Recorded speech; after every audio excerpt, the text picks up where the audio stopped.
Talk about the difference between AGROTAIN and AGROTAIN Plus. Can you explain to us what that is? Well, AGROTAIN Plus, of course, is a dual inhibitor product. It's for liquid UAN, so it has a urease inhibitor and a nitrification inhibitor. So what we're going to see is protection and loss from ammonia volatilization, protection and loss from leaching, and protection and loss from nitrous oxide leaving the site. AGROTAIN Plus is for liquid? Yes.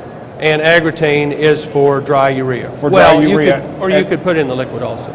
Yes, and you can put it in liquid. We do have a complete product that is made with a dual inhibitor that's called Super U, and it has the inhibitors made when the urea is being made, and it's an homogeneous product. So, well, let's use that though to talk about cost again. We talked about cost over here on just AGROTAIN. Right. AGROTAIN Plus, I assume the plus means I have to pay a little more. You're going to have to pay a little more, and really, you know, when we get down and talk about price, it really is to location.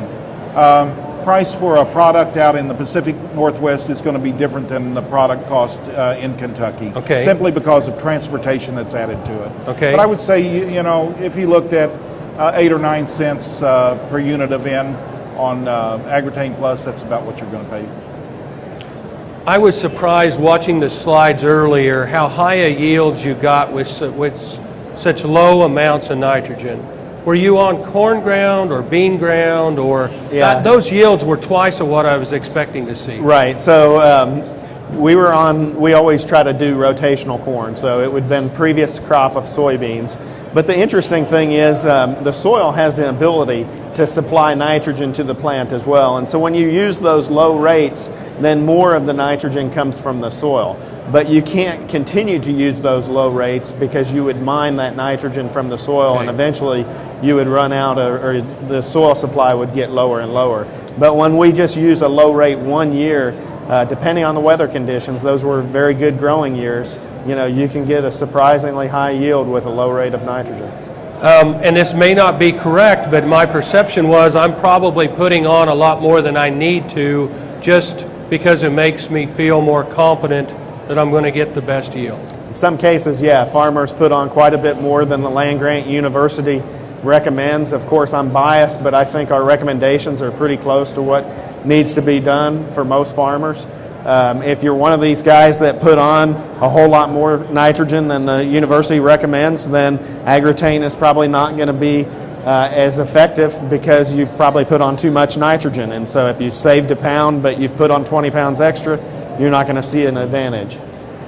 Do you agree, Greg? Oh, absolutely. You know, that's one of the things that we always try to do when we're making the comparisons. I often promote to growers exactly what Greg was mentioning earlier, that with any type of new product, whether it's AGROTAIN or whether it's whether it's a urease inhibitor or a brand new type of corn, any type of new product, I recommend going out and doing a strip trial and do a comparison.